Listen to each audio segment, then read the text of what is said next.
BJP अक्सर हिंदू धर्म के अपमान का आरोप कांग्रेस और समाजवादी पार्टी पर लगाती है, लेकिन स्वामी अविमुक्तेश्वरानंद सरस्वती की वजह से उल्टा हो रहा है। बीजेपी को विपक्ष घेर रहा है।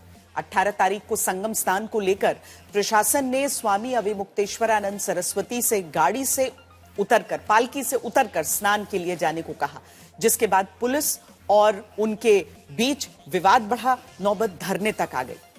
फिर तो उनसे सवाल पूछ लिया गया कि शंकराचार्य होने के साक्ष्य दिए जाएं। आज अविमुक्तेश्वरानंद ने मेला प्रशासन और यूपी सरकार पर तीखा हमला बोला, कहा कि शंकराचार्य का फैसला सिर्फ शंकराचार्य ही करते हैं।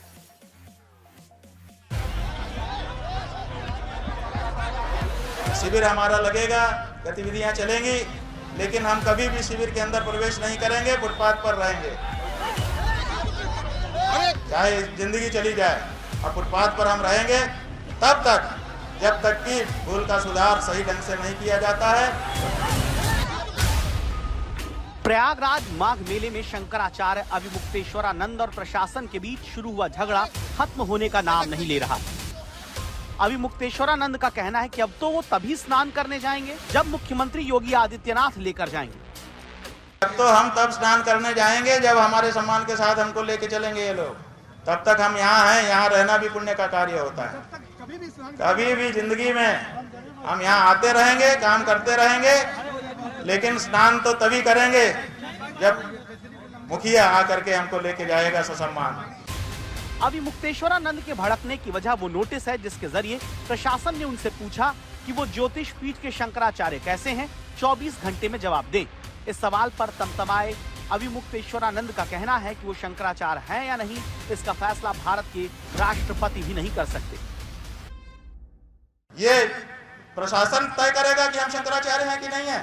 उत्तर प्रदेश का मुख्यमंत्री तय करेगा कि भारत का राष्ट्रपति तय करेगा। भारत के राष्ट्रपति को भी अधिकार नहीं है कि वो तय करे कि कौन शंकराचार्य है। शंकराचार्य का निर्णय शंकराचार्य करते हैं। स्वामी अविमुक्तेश्वरानंद का आरोप है कि 18 जनवरी को मेला प्रशासन ने उन्हें गंगा स्नान से रोक दिया और उनके शिष्यों से मारपीट की गई। वहीं प्रशासन का कहना है कि 200 शिष्यों के साथ पालकी से गंगा स्नान करने पहुंचे, जो भीड़ को देखते हुए सुरक्षा कारणों से ठीक नहीं था।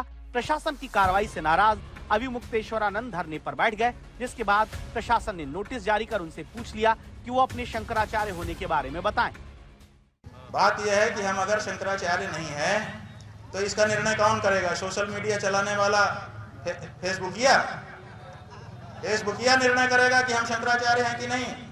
माघ मेले का प्रशासन वो निर्णय करेगा कि हम शंकराचार्य हैं कि नहीं। फकत मुरली बजाने से कन्हैया हो नहीं सकते, जिसे राधा कहे मोहन वही घनश्याम होता है। सुनो, शंकराचार्य वो है जिसको बाकी 3 पीठ के शंकराचार्य कहें कि शंकराचार्य है। तो बाकी 3 पीठ में से 2 पीठ के शंकराचार्य हमको शंकराचार्य कहते हैं। पिछले माघ मेले में हमको साथ लेकर के स्नान कर चुके हैं। जब स्वयं श्रृंगेरी के शंकराचार्य जी, द्वारका के शंकराचार्य जी हमको कह रहे हैं कि हम शंकराचार्य हैं, हमको साथ में लेके स्नान कर रहे हैं, तो अब किस प्रमाण की आपको जरूरत है? प्रयागराज मेला प्राधिकरण के उपाध्यक्ष ने अविमुक्तेश्वरानंद को चिट्ठी लिखकर कहा है कि जब 14 अक्टूबर 2024 को सुप्रीम कोर्ट ने आपके पट्टाभिषेक पर रोक लगा दी थी, तो आप किस आदेश के तहत खुद को ज्योतिष पीठ का शंकराचार्य बताते हैं? इसका जवाब 24 घंटे के अंदर दीजिए। इसके बाद से अविमुक्तेश्वरानंद नाराज हो गए हैं। स्वयं आदित्यनाथ योगी को आकर के हमको लेके चलना चाहिए स्नान कराने के लिए। नियम की बात तो ये है। होगा ये आएंगे, और नहीं आएंगे तो ये जब हट जाएंगे तो कोई दूसरा आएगा, वो समझेगा, वो आएगा। इसमें कौन सी बात है?